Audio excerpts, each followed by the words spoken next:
In this video, you are going to find out about the books that I read last month and loved.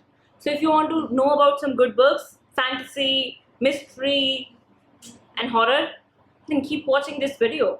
Hi there, I am Manpreet. I make book related videos on this channel every Thursday, Tuesday and Saturday. And if you're new here, please make sure you subscribe and also hit the bell button so that you get notified if I post a new video, which I always do on Tuesday, Thursday and Saturday. Okay, so without further ado, let's get started with my June wrap up. Can you imagine it's July already? I'm just like, how? So I have like 4 mini book reviews in this video, and let's get started. Okay, I'll tell you about the books. Okay, number 1 book that I finished reading last month was The Lost Hero, which is the first book in the Heroes of Olympus series by Rick Riordan.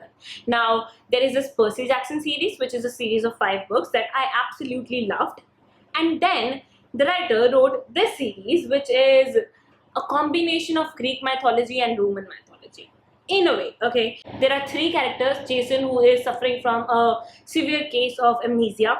Then there is Piper and Leo, who have some nasty secrets, and there is this one demigod who is missing. Percy Jackson himself is missing, and that is what this book is about. That is how this series begins, and it's really interesting. I absolutely loved reading this book. Yes, there was a patch in the book which made me feel not so interested, but overall I am really happy that I have started another book series by Rick Riordan. He writes books based on Greek mythology. This one is also Roman mythology, so it's just something I really liked. So I would give it 4 out of 5 stars. When it comes to ease of reading, I would say this is 8 out of 10. That is like very easy to read. 1 is the toughest. Okay, that's how I give the scores, just so that you guys can decide how easy the book is language wise. And also I think it would be a good for anybody who is more than 12 years old. So yeah, it's a middle grade novel, so you can read it even if you are 10 years old. So yeah, that is what I think about this book, Heroes of Olympus by Rick Riordan. Number 2 book was actually a mystery novel, which was my 7th mystery novel of Agatha Christie. I read the ABC Murders. It's a Poirot mystery.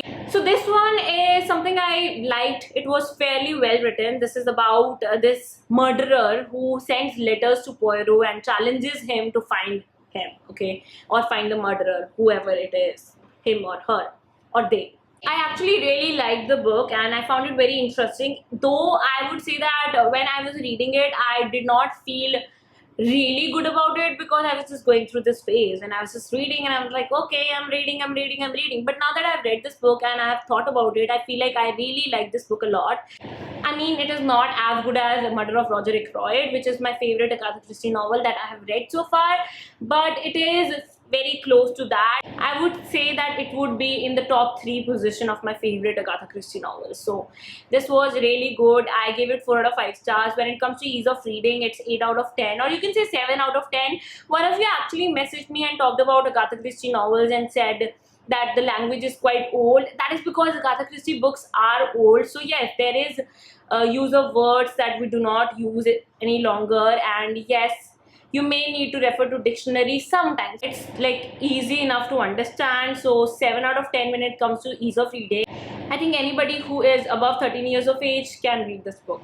Next, I read Narasimha by Kevin Missal. This is the first book in the Mahabharata trilogy by this Indian author who writes mythological fiction. This is based on the 4th avatar of Vishnu, and honestly, I've read 2 books which were also mythological fiction and were based on another avatar of Vishnu. It was more like a fantasy because that avatar hasn't happened, so there is no text to refer to, or there is no text to, you know, take as a foundation and then weave your own story around it.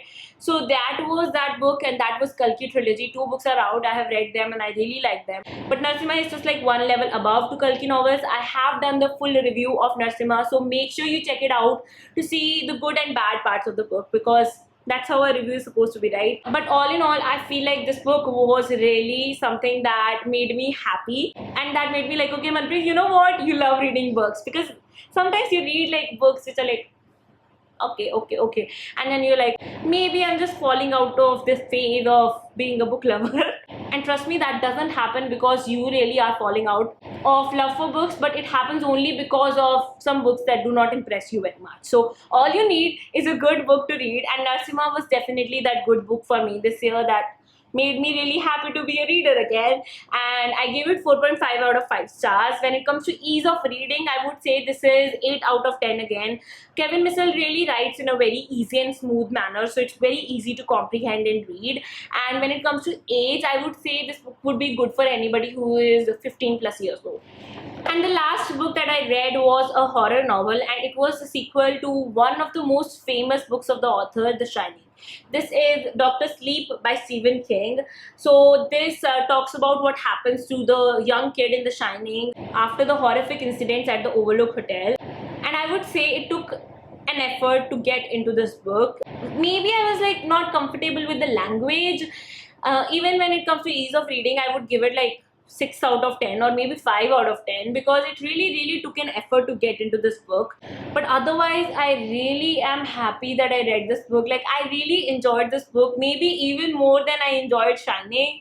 And I know a lot of people would be offended with that, but I just really liked it. I just liked, you know, the plotline of Dan, and then I liked the plotline of Abra, who is this girl with the Shining with special abilities, and I really liked the plotline of these evil creatures who are like sort of vampires of the Stephen King world. And I really just enjoyed how everything went on, how the plot went on. And obviously Stephen King just writes like so, like there is so much of text in this book, so big book, and he really takes his time to build his characters and add lots of emotions and lots of like good parts to his book. And the way he describes everything, it's just like amazing, and I loved reading this book because of that. I would give it 4 out of 5 stars, or maybe even 4.5, because I read it, like I finished reading it a few days back, and every day when I think about it, I find it even more interesting for me. So yeah, I love this book. When it comes to the right age for reading this book, I would put it at like 18 plus. If you're 18 plus, go and pick up this book. But before that, read The Shining, okay? And yes, that's it for this video. These are the 4 book reviews you are going to get from me in this video. These are the 4 books that I read and really enjoyed. So let me know what you read last month and if our list has anything similar, okay? And that's it for today's video. I hope you enjoyed watching it. If you did, please make sure you subscribe. Share this video with your friends. Like, if you really enjoyed watching my video, please share it with your friends. And before I go, I have launched my t-shirts, which I really want you to check out on amazon.in. So link is down below in the description. Do check out the t-shirts, send me pictures. And that's it for today's video. This is Manvi signing off. I'll be back with another video very soon.